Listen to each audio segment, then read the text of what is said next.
원래 투자를 잘 해오셨던 분들은 해당이 안 되겠지만 이제 막 투자를 시작하시는 분들은 지금 상황이 좀 혼란스러우실 겁니다. 그래서 오늘 영상은 우리가 현재 상황에 어떤 마인드를 갖춰야 될지에 대한 영상이 되겠습니다. 대표적으로 우리가 갖고 있는 두 가지 편견에 대한 영상이 되겠고요. 시작하겠습니다. 자, 첫 번째, 금리 인상은 진짜 주식시장의 재앙인가? 일단 바로 결과부터 보시죠. 이 그래프는 미국 10년 만기 국고채 금리 그래프와 미국 주식 지수를 비교한 그래프입니다. 딱 보면은 어떤가요? 금리가 높아지면 주식시장은 폭락할 것이고 금리가 내려가야 주식시장이 올라갈 것이다 라는 우리의 그 고정관념이 깨지는 순간입니다. 만약에 여러분들이 지난 100년의 기간 동안 금리 하나로 투자 결정을 하셨다면 아마 한 50년의 기간은 망설이기만 하지 않았을까 생각됩니다. 제가 지난 금리 관련된 영상을 올리고 나서 이런 댓글을 받았어요. 이번 금리 인상은 역대급이 될 것이기 때문에 지금 투자하는 거는 정신 나간 짓이다. 사실 저는 좀 그렇습니다. 시장이 오를 거라고 말씀드리지는 못해요. 떨어질 수도 있어요. 폭락할 수도 있어요. 저도 몰라요. 제 영상을 예전부터 보신 분들은 아시겠지만 저는 시장이 오를 것이다 확신에 차서 얘기한 적은 없습니다. 항상 과거에 이랬기 때문에 저라면 상승에 베팅하겠습니다. 이런 포지션으로 제가 말씀을 드렸죠. 그런데 이런 류의 댓글을 받으면 제가 좀 안타까워요. 어떤 객관적인 근거도 없이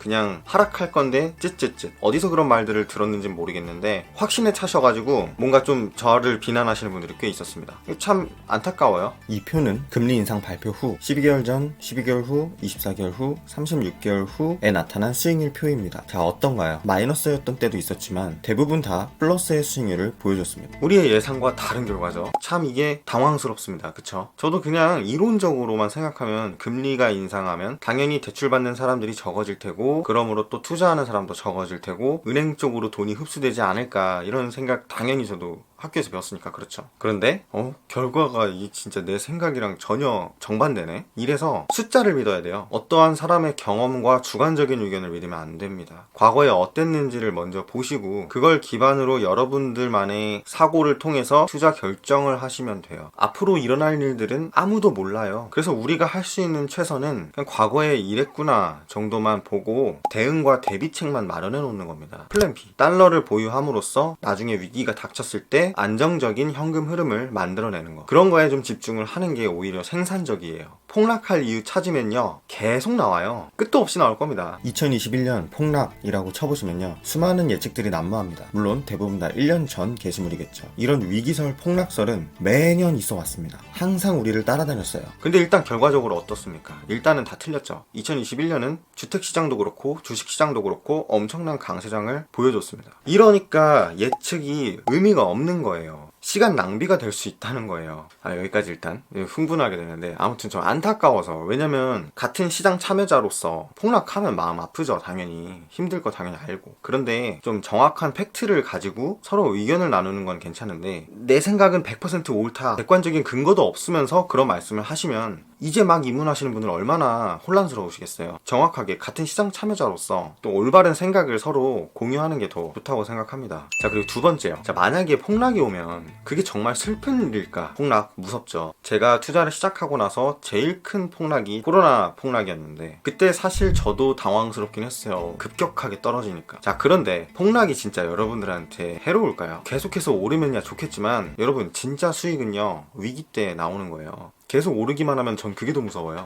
건강한 상승을 위해서는 어느 정도의 조정과 하락이 있어야 된다고 생각합니다. 우리도 그렇잖아요. 면역력이라는 게 생기려면 아파봐야지 몸에서 이제 면역력이라는 게 생기는 것처럼 저는 시장도 마찬가지라고 생각합니다. 이게 너무 계속 올라가면요 과해요. 이 열기가 너무 뜨거워져서 그게 더 무서워. 난 어느 정도 폭락이 오는 게 오히려 더 마음이 편해요. 전 여러분들 지금 남들보다 투자가 뒤처졌다고 생각하시잖아요. 그 뒤처짐을 한 번에 초기화시킬 수 있는 방법은 폭락장에 매수하는 겁니다. 폭락장도 보시면요 역사적인 하락 폭이 있어요. 물론 앞으로 또 이 정도 떨어질 거고 뭐 이 이상 안 떨어질 거다 이런 보장을 못합니다. 과거에 이랬다 정도만 보고 우리는 준비를 할 수 있는 건데 역사적인 폭락 중 가장 큰 폭락은 1929년 경제 대공황이었습니다. 보시면 마이너스 86%로 어마어마한 손실률을 보여줬었죠. 그 외에 나머지 폭락장은 30에서 60%의 손실률을 보여줬습니다. 그런데 여기서 눈치채신 분들 계실 거예요. 결과적으로 어땠죠? 결과적으로 다 회복했고 오히려 더 위로 더 많이 올라갔습니다. 자, 이 통계를 보고 할 수 있는 게 뭐가 있을까요?